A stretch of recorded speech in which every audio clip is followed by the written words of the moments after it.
Charles Dickens, Božična pesem v prozi. Prva kitica. Laporjev duh.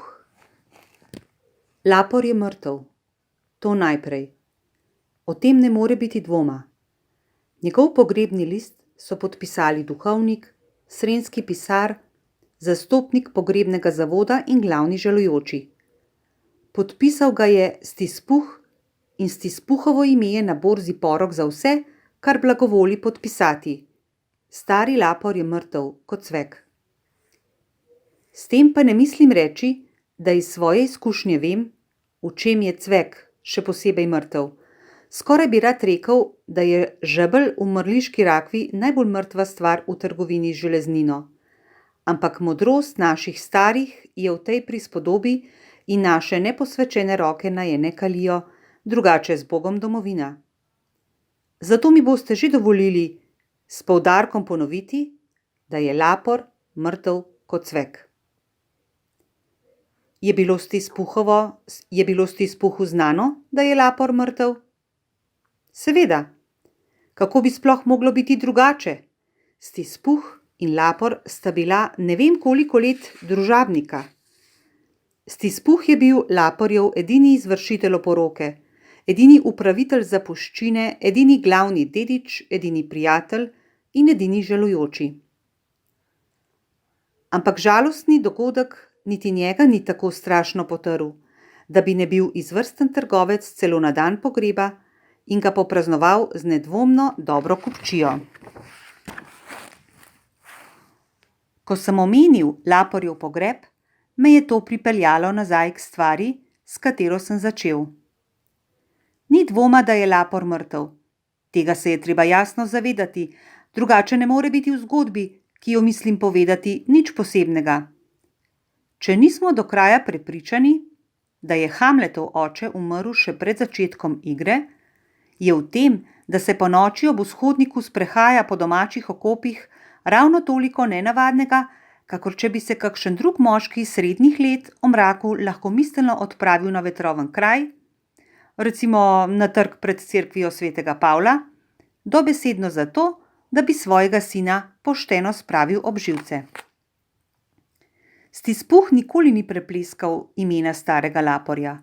Še dolga leta je pisalo nad vrati v trgovino: Stispuh in Lapor. Podjetje je bilo znano kot Stispuh in Lapor. Ljudje, ki so prvič prišli zraven, so Stispuhu včasih rekli Stispuh, včasih pa Lapor, vendar je slišal na obe imeni. Zanj je bilo oboje isto.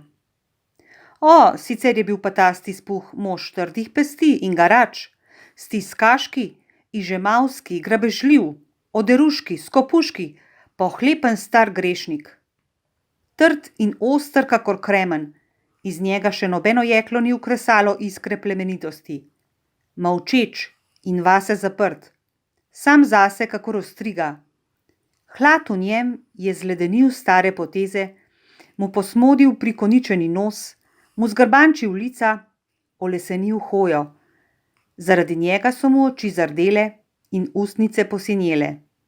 Rezko ga je bilo čutiti iz raskavega glasu. Ledeno slano je imel na glavi, na obrveh in na sršeči bradi.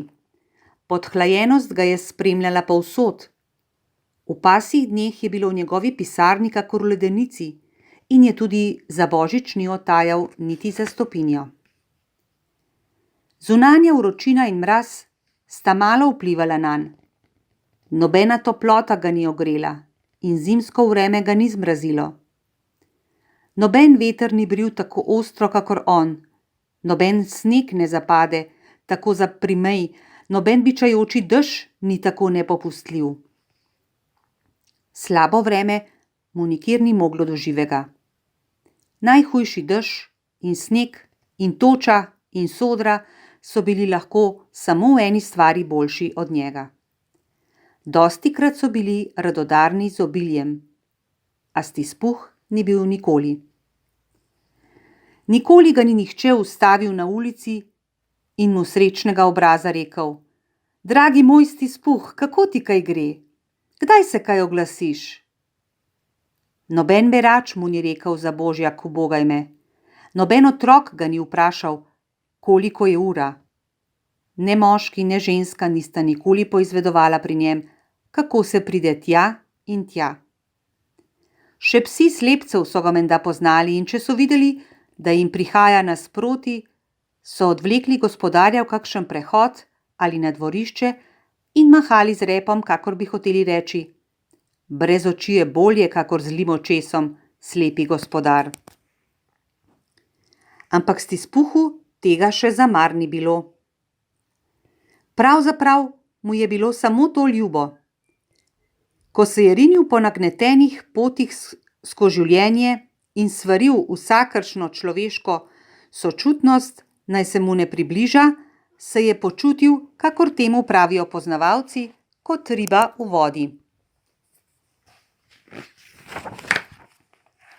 Nekoč, pa ravno na sam sveti večer, je stari Stispuh tičal v pisarnici in računal. Bilo je mrzlo, zoprno, strupeno vreme, povrh še megla. Slišal je ljudi, kako sopajo gor in dol po zagati pod oknom, se z rokami pokajo po prsih in z nogami cepetajo po mačjih glavah, da bi se ogreli. Mestna ura je ravno odbila 3, vendar je bilo že čisto temno. Ves dan ni bilo nobene svetlobe in po sosednjih pisarnah so v oknih migotale sveče, kakor rdečkaste pege v rjavkastem otipljivem zraku.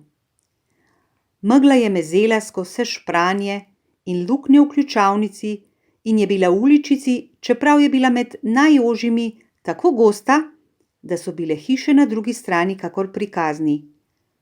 Če si pa videl, kako se umazani oblak spušča in vse temni, si pomislil, da je kje tik zraven doma narava in da pri njih na debelo kuhajo. Vrata Stispuhove pisarne so bila odprta, da je imel lahko pred očmi pisarja, ki je zraven v temni, tesni luknji, nekakšnem kotlu, prepisoval pisma. Stispuh je prav malo kuril. V pisarjevi peči pa je bil ogenj še toliko bolj pičev, da je bil videti kakor en sam ogorek. Vendar mu ni mogel priložiti, ker je imel Stispuh zaboj s premogom v svojem prostoru in brž ko je prišel pisar z lopatico, mu je gospodar zanesljivo napovedal, da bosta morala narazen, in tako si je pisar ovil bel šal in se poskušal ogreti pri sveči, vendar se mu to ni posrečilo, ker ni bil človek z močno domišljijo. Vesele božične praznike, stric, Bog daj srečo, je zaklical radosten glas.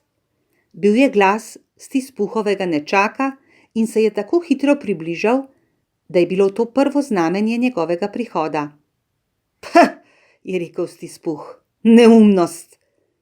Stispuhov nečak se je tako segrel s hitro hojo v megli in mrazu, da je ves žarel. Obraza je bil zardelega in čednega. Oči so mu sijale iz ust in iz ust se mu je kar kadilo. Božični prazniki pa neumnost, stric, je rekel Stispuhov nečak. Saj ne misliš zares? Vem, da ne.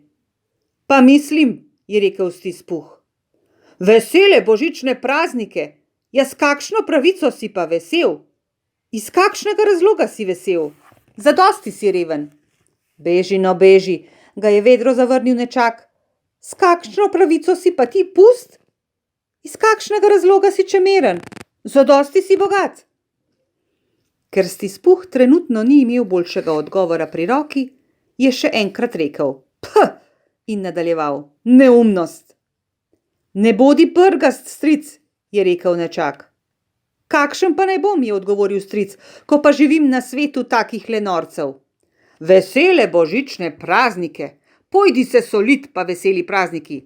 Kaj pa je zate božič drugega, kakor čas za plačevanje računov, skača v žepu, čas, ko ugotoviš, da si 1 leto starejši in niti za trenutek bogatejši, čas, ko moraš skleniti računske knjige in sprevidiš, da vsaka postavka v njih skozi 12 mesecev pomeni zate gluho ničlo. Če bi lahko storil po svoje, je nejevoljno rekel Stispuh, bi vsakega cepca, ki šari z veselimi božičnimi prazniki na jeziku po svetu, spekel z njegovo potico vred in ga pokopal z dreveščkom, zabodenim skozi srce. Tako! Stric, je ogovarjal nečak. Nečak, ga je suho zavrnil stric. Praznuj božič po svoje, meni pa pusti, da ga po svoje. Kar praznuj ga po svoje, je ponovil Stispuhov nečak, ampak ti ga ne praznuješ. Tak daj mi že mir, je rekel Stispuh, naj ti prinese veliko sreče, kakor ti je že toliko.